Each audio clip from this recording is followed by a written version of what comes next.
여러분 혹시 이 영화가 실화를 모티브로 했다는 거 혹시 알고 계셨을까요? 어떤 영화인지 한번 보시고 이어가 보도록 하겠습니다.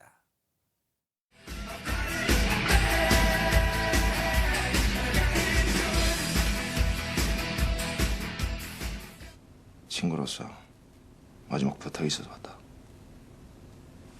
부탁해라. 하와이로 가라. 거기 가서 좀 있으면 안 되겠나?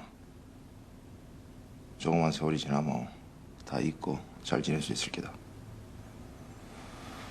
준비는 내가 해줄게. 네가 가라. 하와이. 그래. 내가 갈게. 몇 년 있다 보자.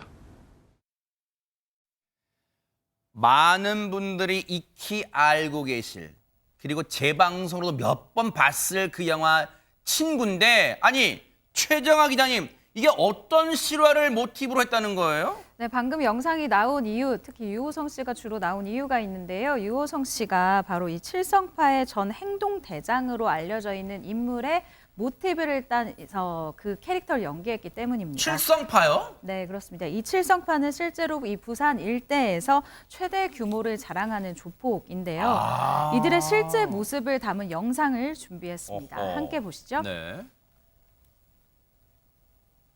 위아래로 정장을 와. 갖춰 입은 건장한 남성들이 이렇게 우르르 때를 지어 걸어갑니다. 네. 휠체어를 탄 한 남성이 조만간 보일 텐데요. 네. 이 남성이 이동을 하자 보이시죠? 그 네. 뒤로 수십 명의 이 남성들이 따라 걸어 붙으면서 그 주변을 호위하고 있는 이 모습을 보이기도 하는데요. 어허. 또 한편에서는 자동차에 오르는 선배 조폭에게 이 남성들이 허리를 꾸벅 90도로 굽혀서 인사를 올리기도 합니다.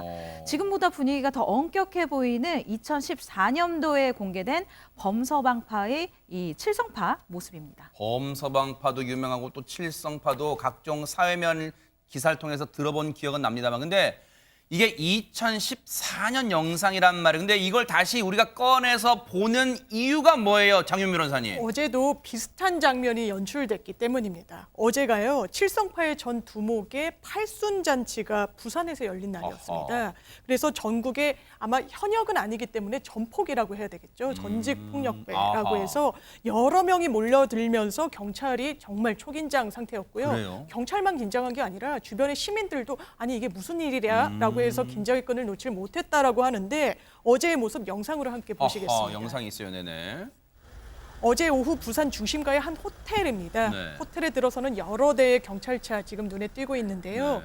곧이어 휠체어를 탄 백발 노인 보이시죠? 네. 연회장으로 들어서는 모습 보이고 있는데요. 네. 이 남성 바로 부산 지역 최대 규모 폭력 조직배인 칠성파의 전 두목입니다. 아, 그래요? 예, 지금은 상당히 연로하기 때문에 일선에서 물러났지만 여전히 조직에서 상당한 영향력을 가지고 있는 것으로 알려져 있고요. 네. 어제 2시간 정도 열린 칠성파 전 두목의 팔순잔치, 우려와는 달리 다행히도 평화로운 분위기 속에서 마무리되었다고 합니다.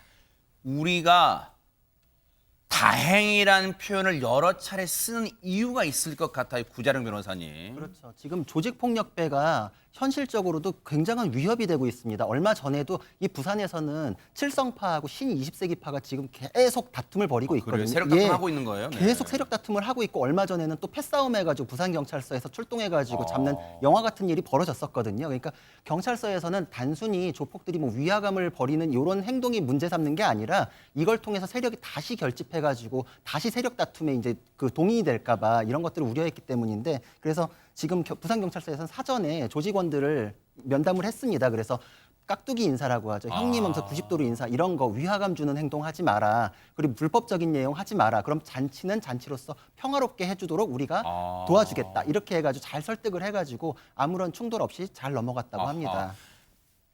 우리 박성배 변호사님께 안 여쭤볼 수가 없어요. 우리 경찰 출신이시니까 현역에 계실 때 이 조폭들이 현장에 나타나는 거 막 이렇게 막 잠복 근무나 아니면 진짜로 어떤 행사를 조폭들이 할 때 현장 출동한 경험 있으실 거 아니에요?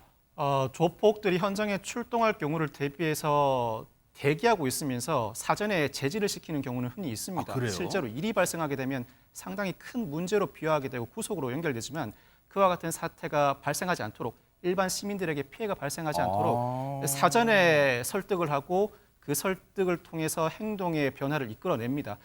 이 조직원들이 일반 시민들에게 위화감을 조성하는 행위 자체로 불안감 조성, 경범죄처벌법 위반으로 범칙금이 발부될 수 있고 이를 단속하는 경찰에게 조직의 위세를 과시할 목적으로 공무집행 방해를 할 경우에는 일반 공무집행 방해죄보다 2분의 1 가중의 처벌을 받게 됩니다. 네. 또한 이 폭력 조직원이 이 흉기나 위험한 물건을 소지하고 있다면 그 소지 자체로 3년 이하의 징역 등에 처해지게 되는데 폭력 조직의 특성에 비추어 다양한 처벌 법규들이 마련되어 있는 것입니다. 네. 일반 시민들에게 위화감을 조성하지 않도록 사전에 고지하고 그 동의를 받아내는 일은 흔히 벌어지는 일입니다.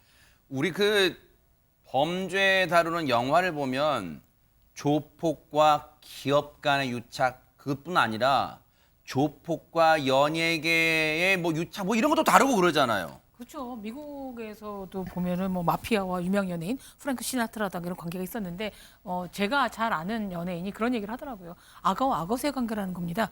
대부분의 저런 조폭들이 유흥업소라든가 이런 데를 이제 주관하고 있기 때문에 공연할 때도 안전 문제도 있기도 하고 또 뭐 테러라든가 이런 거 위협, 신부 위협을 느낄 경우에 형님 하면 도와주는 분이 있기 때문에 시체마다 그렇다고 뒤를 하는데 봐주는 거군요. 그렇죠. 그래서 아하. 뭐 이런 팔순잔치만이 아니라 결혼식이라든가 이런 데 하는데 이번에도 역시 네.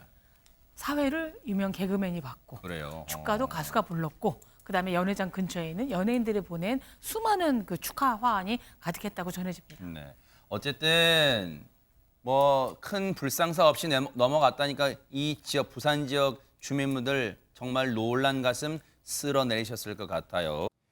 보고 계십니까? 대박 사건. 네. 안녕하십니까? 김명준입니다. 여러분과 함께하는 뉴스파이터. 다양한 소식과 뉴스를 보고 싶으시면 화면 오른쪽을 꾹 눌러 구독해 주시길 바랍니다. TV로도 유튜브로도 여러분께 한 발 더 다가가겠습니다. MBN 뉴스와 뉴스파이터를 사랑해 주셔서 고맙습니다.